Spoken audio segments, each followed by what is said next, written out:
So I tried to implement multiplayer yesterday, and I still had like a lot of things to do in terms of the camera. And the way it auto-generated the code was TCP, so I was more setting things up. I made a make file, a common file. GLM got included, so I had to go download GLM with wget. GLM has a new version out. And I need experimental on because there's obviously the triangle ray trace, or ray trace call, and that needs the experimental to be on. It compiled on the Raspberry Pi once, and then the Raspberry Pi just kind of freezes. So I think I need to up the page file sys according to Bart. And I needed to use like maybe act using a sequence, and you could like do a counter, send the packets in sequence. I don't get that far. I got too tired. I just got it to like compile and couldn't even connect. That's how bad it was. It was like bad to the point where it wanted to just send all the cubes all in one go. Then I was like, I need a queue function because it's running the client on this thread loop, and it's using this two mutexes, one mutex for the state, one mutex for the player. And I was like, oh wow, this is just like kind of messy, bulkish, spaghetti-ish thing. So yeah, my lecture yesterday didn't really cover any of this, so today I have to do a follow-up video, and I could send any number of Steam keys. I'll just make a subscription page for the Steam keys for the subscription for the follow. And there is like 3 games. Well, there's 2 games, but possibly 3. One is the Crime Wars old school release, kind of like the ModDB one on Steam, and then there's the playtest, and then there's maybe I will get the RTS game that I'm working on right now for this multiplayer. So I decided that I need everything to be cubes, so I don't want to do all the 3D model stuff yet. I want the multiplayer to kind of work before I even get the OBJ importer and the GLP format, and FBX, UFBX format, whatever. UFBX can be, FBX can be through UFBX or ASIP, but those are not that multiplayer related. They kind of are, because like you start to notice how all your system user and your text render, like if it's going to be not immediate mode text render, which mine is kind of not, but it's like I still need to put it in. And it's kind of like having the graphics done does help, but it takes a lot of time. I wanted the cubes to highlight, and I was like, oh, without the camera working right, it's still like I have a better working camera in another game engine, and I would have to port it and see if it even works right the way I wanted to. Because there is a camera that kind of works like I wanted to, but it's in the wrong orientation. It's like a first person where the dot product's moving up and down, but it's still not an RTS camera. It's more of an FPS camera, which is okay, but it needs more work in terms of like when you press certain buttons it'll only rotate. Like an RTS, you really don't really want to have it rotate. You have it rotate like StarCraft. Very easy to kind of reset. Yeah, so there's the different packet types, and I gotta go read Fiddler's site. I gotta go read the RTS programming book from DirectX, and I gotta go read the other multiplayer book where they have the marshalling. There's a few other ones that I should read too. And I'm probably gonna try to get a good camera going, either from this NNB something example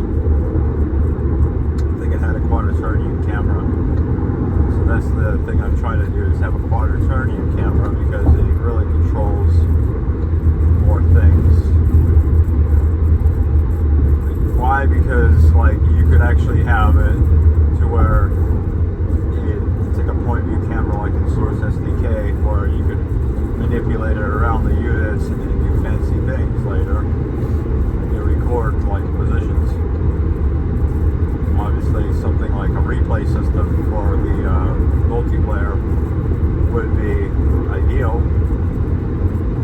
Like the game Art of War 3 on Android, it'll save like every game you play is saved to a replay. So it's really nice because what that replay system also does is it enables you to stream back the game. So if you disconnect, you're reconnected to the same game, and it just rewinds, fast forwards right into where you were. And you can catch up and still play it in that same game. And if the whole state gets messed up and you're on a different device. So that's the thing about making a multiplayer. Can you make it so it's like a state type thing? There's a sequence of packets. And it's not just like doing something stupid where it's just sending the whole state all in one bulk. It's not how I really want it. But there was packets like player command move, the position of the cube, because everything inside of it is basically a cube. Or you can at least start out with it. I started out with 8 units: soldier, grenader, or rocket guy, engineer, light jeep, light tank, heavy tank, and like MCV or something. I made it kind of simple. And then go like all out, like helicopters, planes, yet Navy. For the buildings, it was something like power plant, supply depot, no refinery. I should have done a refinery maybe, but the power plant can be a refinery and have like coal refinement under it. So it's random Instagram where like they refine coal underground. It's funny. Or it could have like a nuclear reactor attached to it. So and then like War Factory Battle Lab, you're kind of like equal ones. Get with the other people or barracks or whatever. Yes, and then the other object type was just like a cube. It's just like there could be like inanimate or physics objects. Then the RTS, where it's like a cube. The tanks could potentially not move them or move them. They could be like 2 types of cubes, I guess. One is static, kind of, and one, or maybe static, destroyable, static and destroyable, and then static movable. Maybe static movable and destroyable. That just makes 4. So the complications of all these little details go up. If you're just like, I'm not even past step 1 of connecting. The connection issue, I should be able to fix it, but just take time because I already have the code in this other one where I actually made it kind of have a is connected bound. But when you do UDP, is connected isn't that obvious. It's like you have to send something, receive it, have the server act on it, be like, all right, this is the client. And then you need to manage client IDs, and then mind you, the authentication also can be there, and there could also be DOS protection. So yeah, that's the part that I have to read up on more on the Glenn Findler articles, but that's why I was trying to avoid some of that in the last video. It was like, but I will still try to not implement like the whole authentication part, just the connection statement part. Just the simplest form, because the things you do is get the RTS in the simplest form, get moving units to work. Raycast works, but still need to raycast with a Frustum type bounding box. So when you do the mouse selection, and it's like a square, it's actually a cube, and then you see what's inside that cube. And I still need to generate like the ground plane out of triangles. It's only raycasting through one triangle right now, but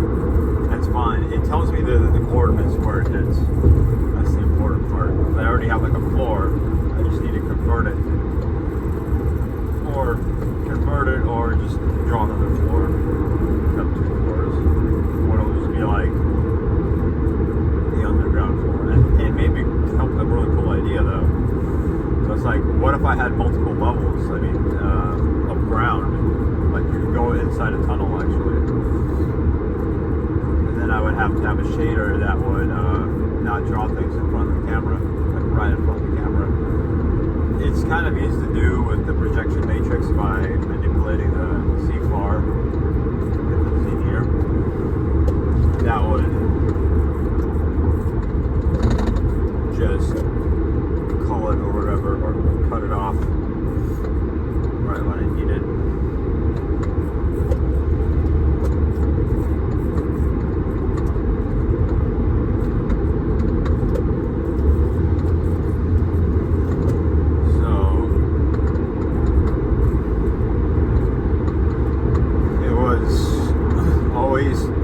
Copying first the header, and then it was taking the header size and then mem copying what the size was. So I guess the size of the package could be different. And I was thinking, like, right away, the mod I'm going to make is like, oh, the packet's always going to be the same size, because I could make it the same size always. Have a generic packet, make it like 64 bytes, make it super small, and just send a ton of them. Which way we would work better, I don't know. So I was like, oh, I wonder how they did it in their design. And it's like, okay, now you're not using this AI, only human design type of systems. And which systems are better is just like up to random, whatever happens. So there's no like set thing. So we'll see. I'll probably try to implement it my way, and then later on just have like more API, because I did try to like kind of API it where it's like there's a separate C++ file for the client system and then updates, and I had to kind of move a few of the code into a common. The thing I didn't want to do is include GLM. I might exclude that. Make it work without GLM, and that requires obviously to write your own math library, because you are sending over velocity and position and stuff. You could also send acceleration maybe, and a few other things. You could always send over like the cube position, vertices, and reposition them. It's always fun when like you have really dynamic type of physics. Okay, we'll see what happens more. The multiplayer, I need to make a video on the computer too, on the stream. That would like make sense. Because I was programming both on my Linux server and Raspberry Pi at the same time, just to be like side by side. Can I make this thing like super optimized to where like the server doesn't even like do any physics? Like there's barely any physics, just like ABB physics. Still have a certain little physics for like the tank can run over people. And that should be good enough with ABB. You know what want RTS game do qubit calculations. Well, it's like it'd be nice to get